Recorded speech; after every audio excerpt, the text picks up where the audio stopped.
Welcome to Istanbul and welcome on board Muzo'S 20, a 20-metre Tansu yacht.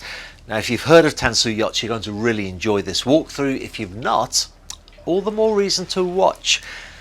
Interesting thing about Tansu is that the owner of the shipyard doesn't just build the yachts, he also designs them. And in fact Tansu have a very distinctive design, very angular, very masculine, almost a military look.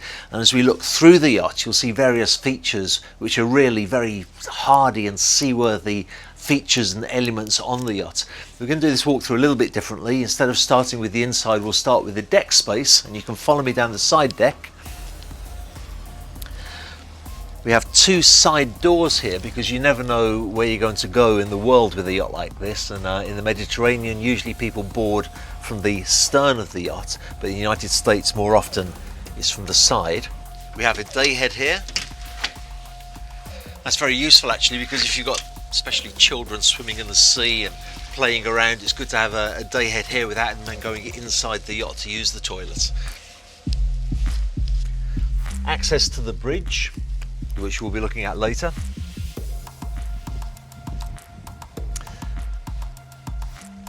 And a very simple bow area with a seating area. And something I particularly noticed was that there's actually two anchors here. Generally speaking, a yacht of this size, and remember this is 20 meters, so about 65 feet, will only have one anchor. The fact that they have two just shows that real seaworthy approach that they've got to yacht building.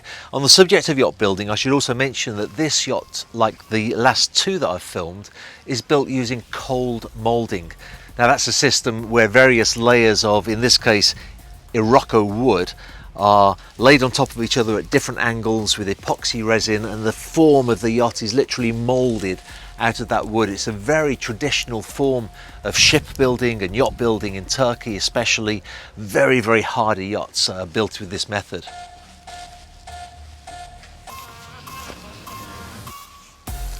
Again, for the size of the yacht, this is a particularly large flybridge, and they're able to do this because of the general design, and rather than having that very sleek look with a windscreen that goes back, which then makes you have to put the flybridge aft as well, this has got more of a little ship look to it with a big flybridge. You can fit, I think that's a 2.85 meter tender there with its own crane. I guess if you're going to build one of these new, you could even lay the tender this way and have a slightly bigger crane and a bigger tender, although that's quite ample for the size of yacht. This is obviously access for your radar and all of your other equipment and domes over there, so it's very easy to get up and do any rewiring or any maintenance that you need to do.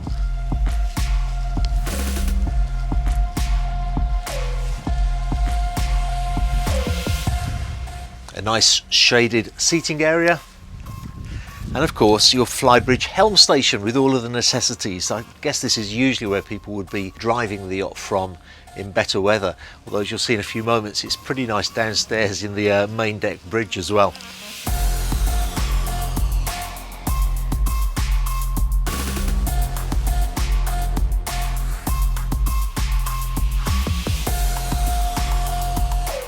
Moving into the main lounge of the yachts, one of the things that really struck me here were these heavy duty latches. These can be used to really secure these doors so that this becomes a real weather tight area. It's almost an invitation from the builder saying, feel free, go out in rough seas, we can handle it, we've got all of the hardware necessary to be able to do that.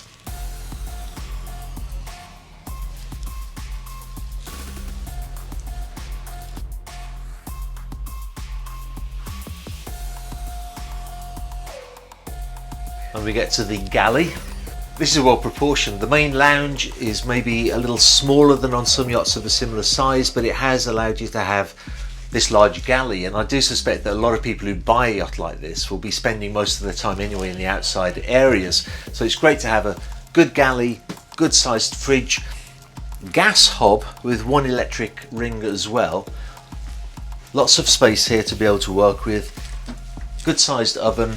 It's a very good galley for this size of yacht.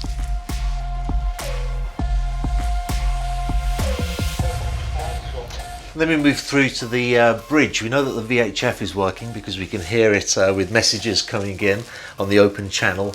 And again, a very military styling here with these vertical windshields all the way around us, offering great visibility. And of course, this is also the recommended styling for a yacht that will go out into more rougher weather. A lot of the walkthroughs that I do of yachts, and people will say, yes, but can it handle rough seas? And the answer is, well, it's not really designed to handle rough seas. This one is. This is a real hardy, seaworthy vessel. Let's take a look at the accommodation.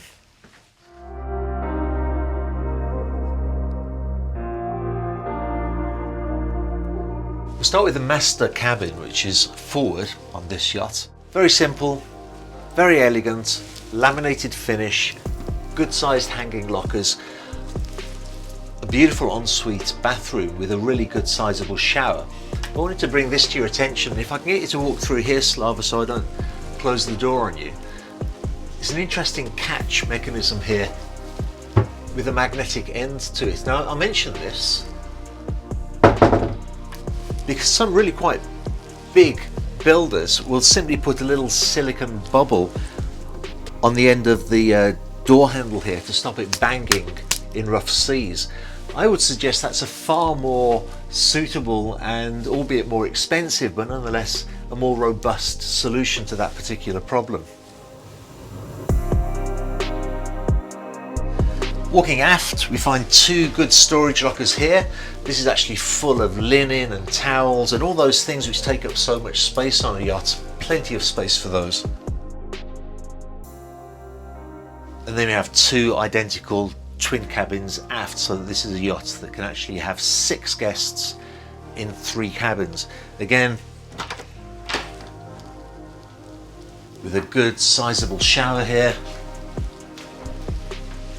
It's always good to check the head height in showers.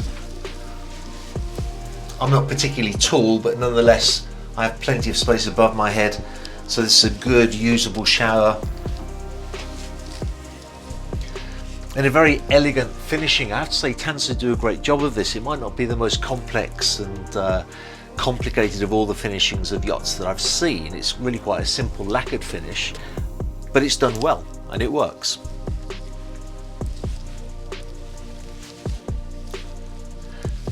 And here, of course, we have the second cabin, which is an exact replica of the other twin cabin, again with the same sort of finishing, nice sized beds, good sized bathroom.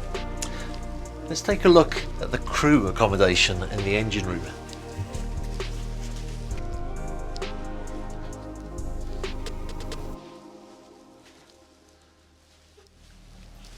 Now, access to the crew quarters is via the swim platform.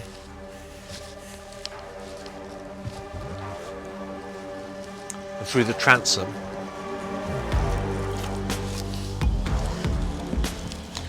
And immediately you can see that we have a little work area here, a washing machine, another fridge. This is actually the crew bathroom through here. At the moment we're using it for fender storage, because as you can imagine, when we're filming we try to keep everything tidy. We had to put it somewhere, so it's in the crew bathroom. And then we have 2 crew cabins, both with 2 single bunks in them. So you can actually get a crew of 4 on this yacht. I'm not sure you really need 4. We're running the yacht today with a crew of 2. 3 is ample, 4 is wonderful if you want that extra service. And then we get to the engine room, which I know a lot of the viewers really like to see, and with good reason. These are actually 2 Cummins 420 horsepower engines. Remember, this is a full displacement yacht. It'll do 13 knots top speed. It'll cruise comfortably at 11. The captain was telling me that at 8 knots she'll consume about 30 litres an hour, so that's a real low consumption. It gives a good range again for a yacht of this size. I'd remind you too that when you talk about range and consumption, that's not necessarily because you want to head out into the ocean to some remote destination. Sometimes it's just good to be able to spend a month on board without having to refuel because you have that range. So if you've not seen a Tansu yacht before, I hope you enjoyed that. If you already are aware of the brand, I hope you enjoyed this as well. This particular yacht, as you know, is lying in Istanbul. Northrop & Johnson now has a Turkish broker on the team, which is a great asset to us because the market here is so important, and to have somebody with local knowledge who knows the owners, who knows the area, is useful to us, but it can be useful to you too if you're a qualified buyer interested in buying a yacht such as this, or this very yacht itself which is for sale. Do contact him. His name's Dennis Kamaz and his contact details are on screen now.